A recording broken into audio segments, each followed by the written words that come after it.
On to this now. COVID-19 has drastically affected the teaching and learning process for 2020. However, its full impact may only be evident in 10 years from now. This is according to a research by socio-economic researcher at Stellenbosch University and analyst at the Department of Basic Education, Professor Martin Gustafsson. The department earlier proposed that the holiday starting on October 1 be cancelled because of the schooling days lost due to the COVID-19 pandemic. But Basic Education Minister Angie said after consultation with all role players, it was decided that the school calendar must remain as it is.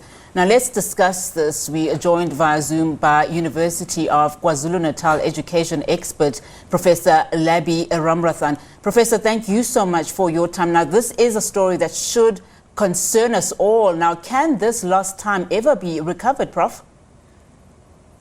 Thank you, Unati. Thank you for having me. Well, it's if we do very little now, we would realize that there is a big problem that we will face in the next 10 years. But there is time in which we can actually review a lot of the things that we offer in schools. One of the first things that we have to realize is that schools is not the messiah for everything that's going wrong in our country and globally.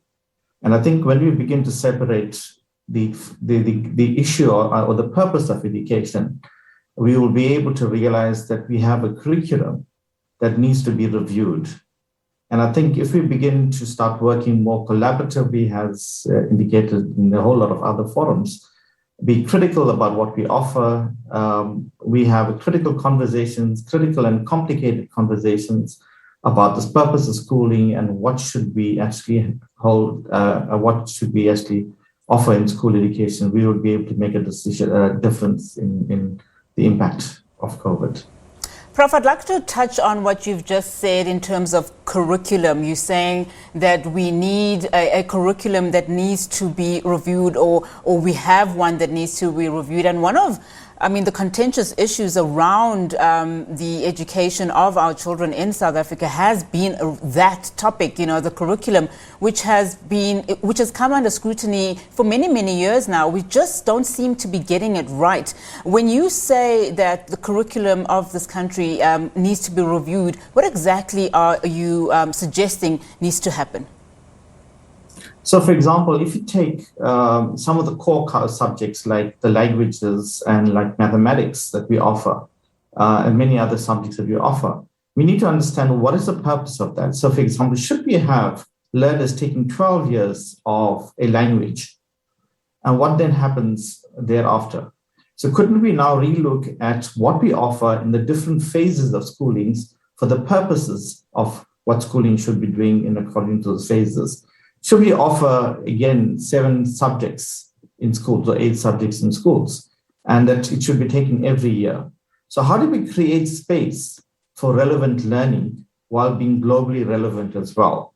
We need to address the things that are impacting on our society, on our economics, and on our social beings.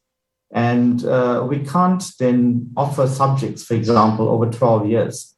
So we need to also look at the disciplines that we offer. We haven't had much changes in the traditional disciplines that we offer in schools. So how can we actually look at school education within a kind of a decolonized perspective?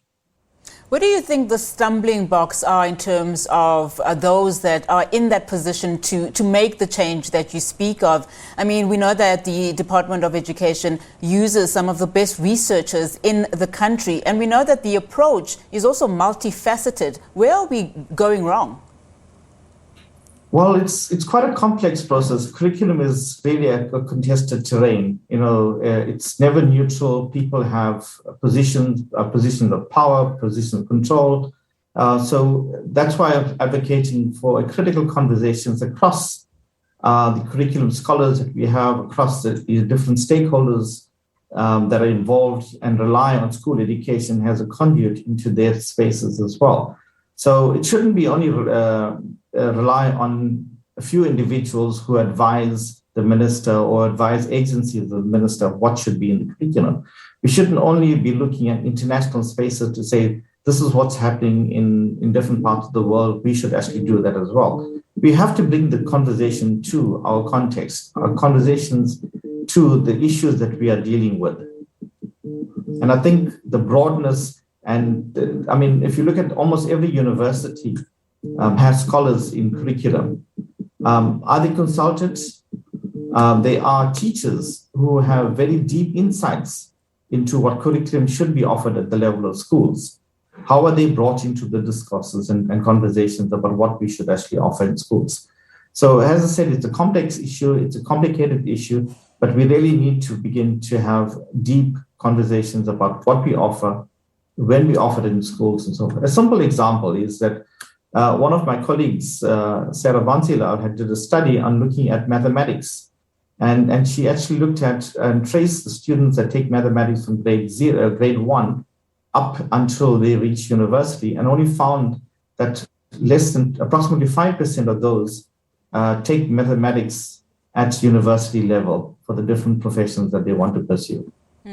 Now, of course, if we have to, just consider this research by Professor Gustafsson, particularly when he says that what we are seeing today in terms of what's happening with the children and the curriculum, we will be seeing it in about 10 years' time. I mean, we are talking about 2032, 2030, and children who are currently of school-going age that are currently not enrolled in schools, and we're talking about 7 to 14-year-olds. I want you to just unpack just how severely COVID-19 has impacted the trajectory of school-going children in South Africa. Yeah, well, it's really a kind of the word that I'm looking for to describe it. It is quite disastrous, shall I say, to the education system, the planned education system that we have. I mean, although Martin talks about the 10-year issue, that after 10 years we'll be able to see the impact of COVID. In fact, our matrics going into this year has 2 years of very little schooling to enable them to manage this upcoming exams. So we'll probably see the impacts of COVID in the next year or two. He also talks about, if we have 5 days of no schooling, it means that we have 1.5 weeks of no learning. And that's quite severe. If we do nothing about it and we just follow and understand or just try and mitigate the impact of COVID just by waiting out, we're going to find ourselves in a very serious problem. We talk about school education and the closure of schools, which has systemic impact. But take the individual child. The individual child, even despite the school being open, may not necessarily attend school. And they are losing out on much more learning time as expected. And we at the moment tend to have a deep reliance on schools for education. And what we really need to do now is to move that idea that school is the only place to learn. And I think we have to understand that humans are resilient as well. We are all innately learning individuals, and we will find ways in which to innovate and manage our learning losses. I certainly hope we do that sooner rather than later. Professor, thank you so much for your time this afternoon. We really do appreciate it. Thank you.